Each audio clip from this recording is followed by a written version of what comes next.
بسم الله الرحمن الرحيم. الحمد لله رب العالمين، والصلاة والسلام على سيد المرسلين وعلى آله وصحبه أجمعين، وبعد. أيها الإخوة الأفاضل، أيتها الأخوات الفضليات، إلى جانب استمرار حركة السرايا وبناء الدولة وبسط هيبتها في الجزيرة العربية، كانت حركة البناء التشريعي والاجتماعي للأمة الإسلامية تتكامل، فنظام التبني يهدم، والحجاب يفرض، وأدب الولائم يقرر، وضرورة الالتزام بطاعة الله ورسوله تؤكد وتلزم، ومحاربة الأعراف التي تعارض شرع الله تعالى تشن. وما زواج رسولنا الكريم عليه الصلاة والسلام بزينب بنت جحش رضي الله عنها إلا فصل من فصول هذه التشريعات الربانية التي تنظم حياة المجتمع الإسلامي الناشئ، وفيها من الدروس والعبر ما جعلها مؤشرا على سداد هذا التشريع وحكمة الله البالغة فيه، حفاظا على سلامة الأنساب وتطهيرها من أوشاب الجاهلية. وهذه قصة أم المؤمنين زينب بنت جحش رضي الله عنها، وزواجها من نبينا الكريم عليه الصلاة والسلام. هي زينب بنت جحش بن رباب بن يعمر الأسدية، أخت عبد الله بن جحش وحمنة بنت جحش رضي الله عنهما، يلتقي نسبها مع النبي صلى الله عليه وآله وسلم في الجد خزيمة، وهو الجد الرابع عشر. أمها أميمة بنت عبد المطلب بن هاشم بن عبد مناف بن قصي، عمة رسول الله صلى الله عليه وآله وسلم. يقال كان اسمها برة، فسماها النبي عليه الصلاة والسلام زينب، وكانت تكنى أم الحكم. وكانت زينب رضي الله عنها من المهاجرات الأول، ورعة صوامة قوامة كثيرة الخير والصدقة. روى مسلم رحمه الله في صحيحه عن عائشة أم المؤمنين رضي الله عنها قالت: قال رسول الله صلى الله عليه وآله وسلم: أسرعكن لحاقا بي أطولكن يدا. قالت: فكن يتطاولن أيتهن أطول يدا. قالت: فكانت أطولنا يدا زينب، لأنها كانت تعمل بيدها وتصدق. وقد مدحتها السيدة عائشة رضي الله عنها كثيرا، وقالت في حقها في الحديث الذي رواه مسلم رحمه الله في صحيحه: لم أرى امرأة قط خيرا في الدين من زينب، وأتقى وأصدق حديثا، وأوصل للرحم، وأعظم صدقة، وأشد ابتذالا لنفسها في العمل الذي تصدق به وتقرب به إلى الله تعالى، ما عدا سورة من حدة كانت فيها تسرع منها الفيئة، أي أنها كانت إلى جانب هذه الأخلاق التي ذكرتها أمنا عائشة رضي الله عنها، كانت سريعة الغضب مع سرعة في الرجوع منه. شاركت زينب رضي الله عنها وأرضاها في عدد من الغزوات كالطائف، كغزوة الطائف وغزوة خيبر. أيها الإخوة والأخوات في الله، أراد الرسول صلى الله عليه وآله وسلم أن يحطم الفوارق الطبقية الموروثة في الأمة المسلمة من عادات الجاهلية، ليكون الناس سواسية كأسنان المشط، لا فرق لأحد على أحد إلا بالتقوى. وكان الموالي وهم الذين جرى عليهم الرق ثم تحرروا طبقة أدنى من طبقة السادة.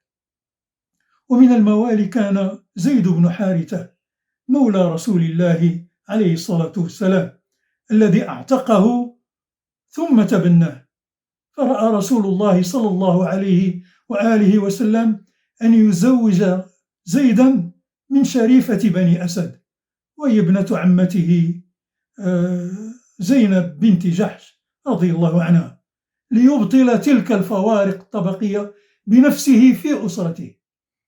وكانت هذه الفوارق من العمق والعنف بحيث لا يحطمها إلا فعل واقعي من رسول الله صلى الله عليه وآله وسلم، لتتخذ منه الأمة المسلمة أسوة وقدوة، وتسير البشرية على هداه في هذا الطريق. وأيضا لعل من الحكمة في هذا الزواج أنه كان مقدمة لتشريع آخر لا يقل أهمية في حفظ توازن المجتمع وحماية الأسرة عن الأول، وإن لم تظهر هذه الحكمة في بداية الأمر. انطلق رسول الله صلى الله عليه وآله وسلم ليخطب لفتاه زيد بن حارثة رضي الله عنه، فدخل على زينب بنت جحش الأسدي رضي الله عنها فخطبها، فقالت: لست بناكحته. فقال رسول الله عليه الصلاة والسلام: بلى فانكحيه. قالت: يا رسول الله أؤامر في نفسي؟ فبينما هما يتحدثان أنزل الله سبحانه وتعالى الآية 36 من سورة الأحزاب، والتي يقول فيها سبحانه: وما كان لمؤمن ولا مؤمنة إذا قضى الله ورسوله أمرا أن تكون لهم الخيرة من أمرهم ومن يعص الله ورسوله فقد ضل ضلالا مبينا. فقالت: يا رسول الله يا رسول الله قد رضيته لي زوجا؟ قال: نعم. قالت: لا أعصي رسول الله صلى الله عليه وآله وسلم وقد زوجته نفسي، كما ورد في جامع البيان للطبري رحمه الله. وكان زيد بن حارثة إذاك لا يزال يدعى زيد بن محمد، فتزوجها زيد وأصدقها هذا الزوج 10 دنانير و60 درهما وخمارا وملحفة ودرعا و50 مدا من طعام و10 أمداد من تمر، كما ورد في تفسير ابن كثير. وشاءت حكمة الله تعالى ألا يتوافق زيد وزينب في زواجهما، وأصبحت حياة الزوجين لا تطاق، وصمم زيد على فراق زوجه زينب، وكان قبل ذلك يشتكي لرسول الله عليه الصلاة والسلام من عدم استطاعته البقاء معه، ورسول الله يأمره بإمساك زوجه مع تقوى الله في شأنها، حتى أذن الله بالطلاق فطلقها زيد، وانفصمت العلاقة بينهما بعد أن قضى زيد وطره منها، وبعد أن مكث معها ما يقرب من سنة. أيها الإخوة الكرام، أيتها الأخوات الكريمات، كانت عادة التبني في صدر الإسلام متغلغلة في نفوس الناس ومشاعرهم، وليس من السهل التغلب عليها وإلغاء الآثار المترتبة عليها. ثم شاء الله تعالى فنزلت الآيات في نفي أن يكون الأدعياء أبناء لمن ادعاهم في الحقيقة، وإنما ذلك حسب دعوى المدعي فقط، وذلك لا يغير من الواقع شيئا. فقال تعالى في الآية 4 من سورة الأحزاب: ما جعل الله لرجل من قلبين في جوفه وما جعل أزواجكم اللائي تظهرون منهن أمهاتكم وما جعل أدعياءكم وأبناءكم ذلكم قولكم بأفواهكم والله يقول الحق وهو يهدي السبيل. فكما أن قاعدة الخلق الطبيعية ألا يكون للإنسان قلبان في جوفه، فكذلك لا يمكن للدعي أن يكون ابنا للمدعو، فعلاقة الأبوة والبنوة قائمة على النسب الصريح وعلى الزواج الصحيح وليس على الادعاء، وهذا هو المفهوم العام للآية السابقة. لذلك أمر الله تبارك وتعالى برد نسب الأدعياء إلى آبائهم في الحقيقة، فهذا من العدل والقسط والبر. فقال تعالى في الآية 5 من سورة الأحزاب: ادعوهم لآبائهم هو أقسط عند الله فإن لم تعلموا آباءهم فإخوانكم في الدين ومواليكم وليس عليكم جناح فيما أخطأتم به ولكن ما تعمدت قلوبكم وكان الله غفورا رحيما. روى البخاري رحمه الله في صحيحه عن عبد الله بن عمر رضي الله عنهما قال: إن زيد بن حارثة رضي الله عنه مولى رسول الله صلى الله عليه وآله وسلم ما كنا ندعوه إلا زيد بن محمد حتى نزل القرآن، ولم يجعل الله سبحانه وتعالى عدم معرفتهم لآبائهم الحقيقيين مبررا لإبقاء تبنيهم لهم، بل حرم التبني في هذه الحالة وأخبر أنهم حينئذ إخوانهم ومواليهم، وذلك عوضا عما فاته من النسب، فيقال فلان مولى فلان أو مولى بني فلان. وهذه الأخوة في الدين والموالاة لها أهمية كبرى، فهي ثابتة حتى للذين عرف آباؤهم. ولهذا قال رسول الله صلى الله عليه وآله وسلم لزيد بن حارثة رضي الله عنه في الحديث الذي رواه البخاري رحمه الله في صحيحه: أنت أخونا ومولانا، أي أخونا في الإسلام والولاية. وجاءت نصوص أخرى تعالج هذا الأمر من جهة أخرى وهي جهة الابن، فجاء تحريم الانتساب إلى غير الأب الحقيقي والمنتسب، يعلم ذلك تحريما قاطعا لا شبهة فيه. قال صلى الله عليه وآله وسلم في الحديث الذي رواه البخاري رحمه الله في صحيحه: من ادعى إلى غير أبيه وانتهى إلى غير مواليه فعليه لعنة الله والملائكة والناس والناس أجمعين، لا يقبل الله تعالى منه صرفا ولا عدلا.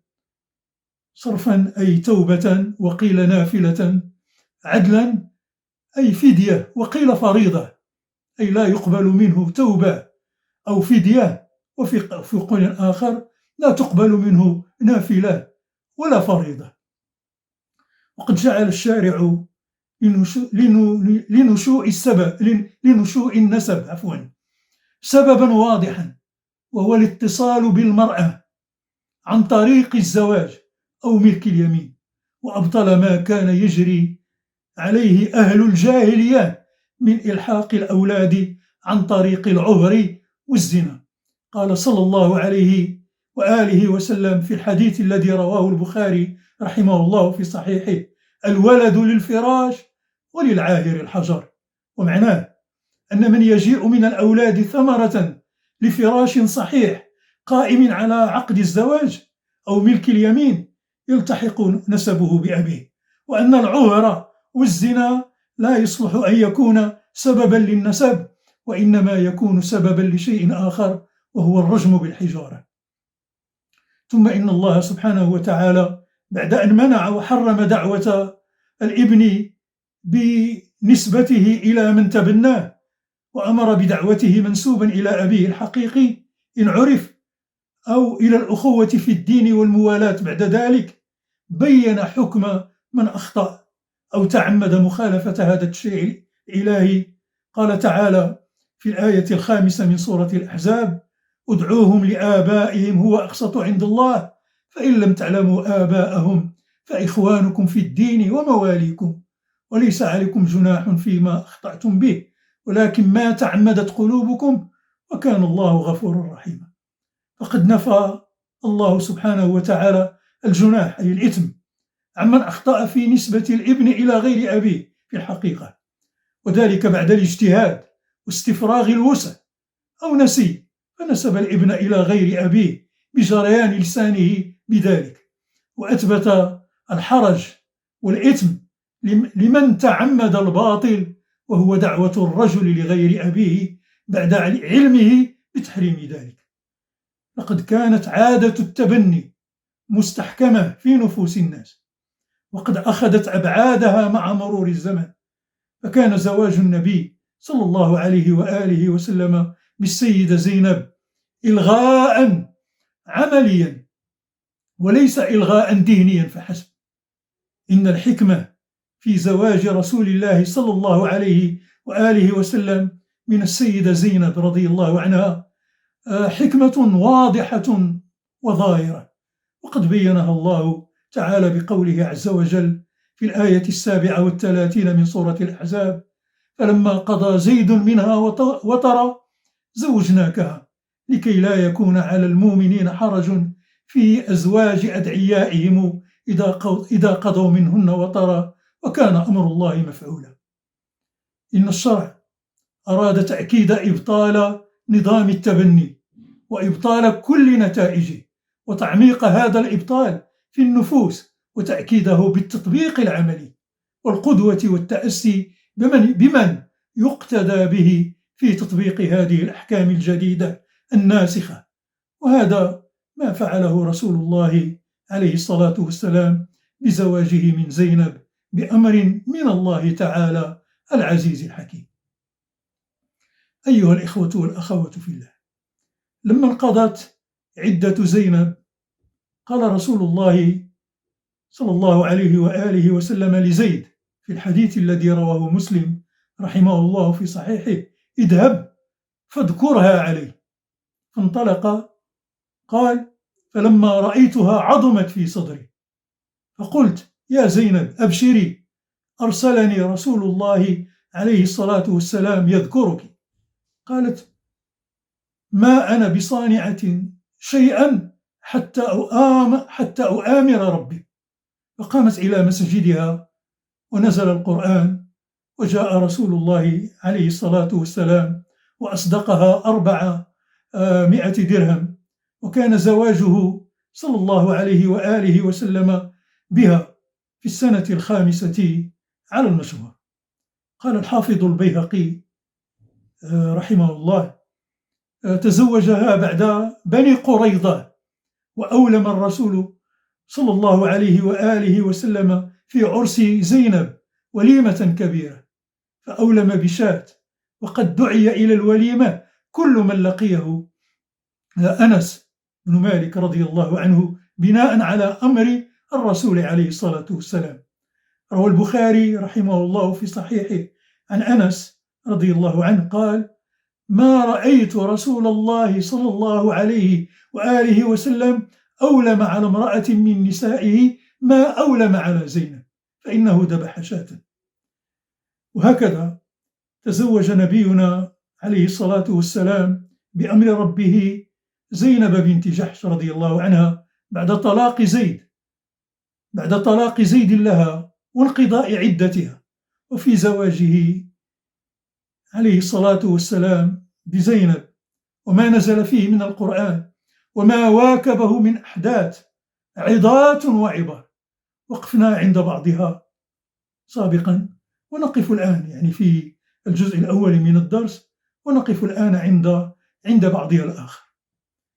أولا، كان خاطب زينب للنبي صلى الله عليه وآله وسلم هو زوجها الأول زيد بن حارثة رضي الله عنه، ولعل اختيار رسول الله عليه الصلاة والسلام لزيد مقصود لذاته ليقطع بذلك ألسنة المتقولين وما قد يزعمونه من أن طلاقها وقع بغير اختيار منه، وأنه قد بقي في نفسه من الرغبة فيها شيء.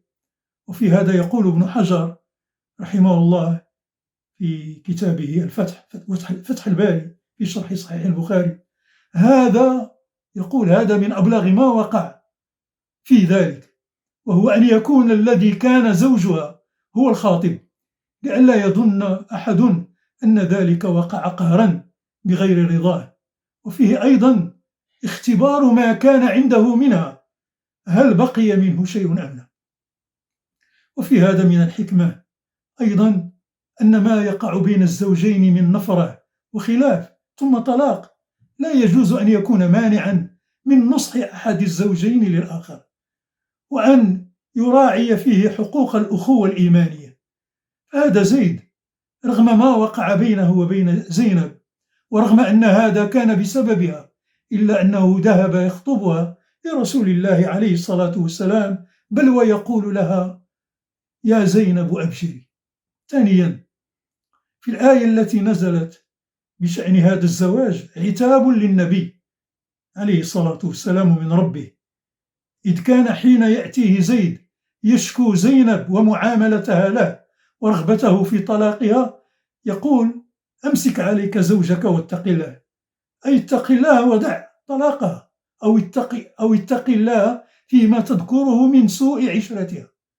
ورسول الله صلى الله عليه وآله وسلم يخفي في نفسه ما أبلغه الله به أن زيدا سيطلقها وأنها ستكون زوجة له، ويخشى متى وقع هذا من كلام الناس في قولهم: تزوج مطلقة من تبناه، وهو زيد بن حارثة.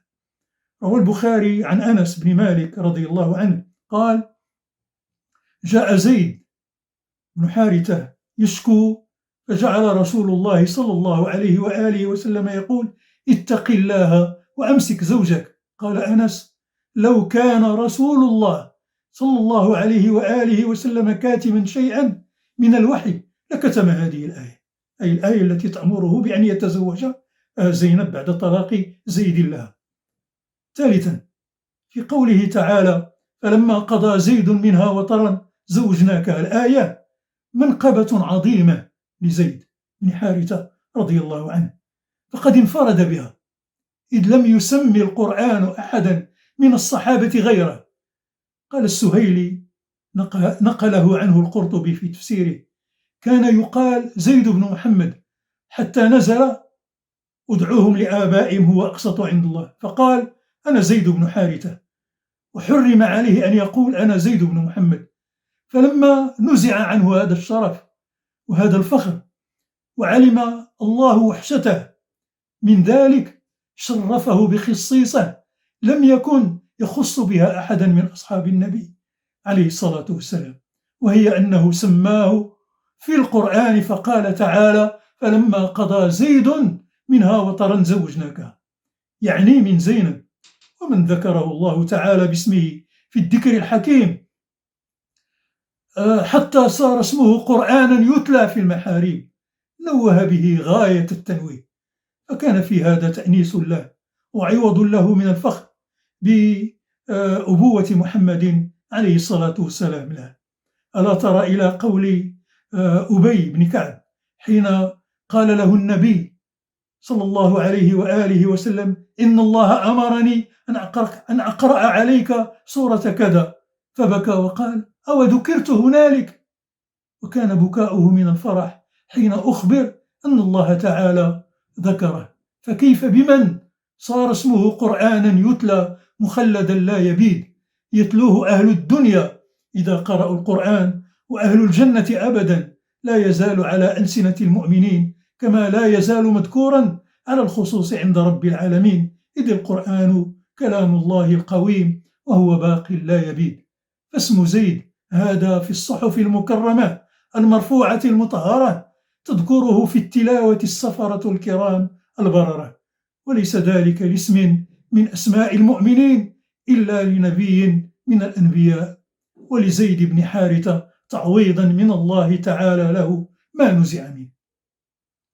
رابعا، زواج النبي عليه الصلاة والسلام بزينب رضي الله عنها كان بأمر ربه، هو الذي زوجه إياها. قال تعالى في الآية 37 من سورة الأحزاب: وإذ تقول للذي أنعم الله عليه وأنعمت عليه أمسك عليك زوجك واتق الله وتخفي في نفسك ما الله مبديه وتخشى الناس والله أحق أن تخشاه فلما قضى زيد منها وطرا زوجناكها لكي لا يكون على المؤمنين حرج في أزواج أدعيائهم إذا قضوا منهن وطرا، وكان أمر الله مفعولا. وفي هذا شرف عظيم ومنقبة جليلة لزينب رضي الله عنها، كانت تفاخر بها وحق لها ذلك. فعن أنس رضي الله عنه قال: كانت تفخر على أزواج النبي صلى الله عليه وسلم وتقول: زوجكن أهاليكن وزوجني الله من فوق 7 سماوات. وفي رواية أخرى للبخاري: كانت تفخر على نساء النبي عليه الصلاة والسلام وكانت تقول: إن الله أنكحني في السماء. ولعل هذه المنقبة وهذا الشرف لزينب رضي الله عنها كان جزاء لها حين أدعنت وخضعت لأمر رسول الله صلى الله عليه وآله وسلم حين أمرها بالزواج من مولاه زيد بن حارثة، وكانت لذلك كارهة. ثم لما علمت أن رسول الله صلى الله عليه وآله وسلم يأمرها بذلك قبلت الزواج منه. خامسا، في وليمته عليه الصلاة والسلام على زينب علامة من علامات نبوته ودلالة من دلائلها، وهي تكثير الطعام بدعوته صلى الله عليه وآله وسلم. وفي هذه الوليمة أيضا كان نزول آية الحجاب، حجاب نساء النبي عليه الصلاة والسلام، وما شرع من آداب الضيافة. روى البخاري في صحيحه عن أنس بن مالك رضي الله عنه قال: تزوج رسول الله صلى الله عليه وآله وسلم فدخل بأهله. قال: فصنعت أمي، أي أم سليم، حيسا.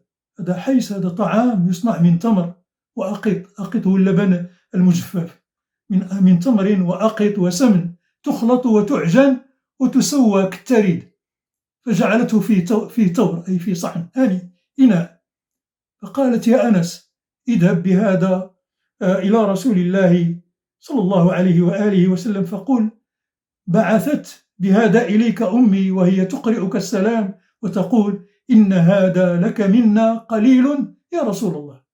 قال: فذهبت بها إلى رسول الله صلى الله عليه وآله وسلم فقلت: إن أمي تقرئك السلام وتقول: إن هذا منا قليل يا رسول الله. فقال: ضعه.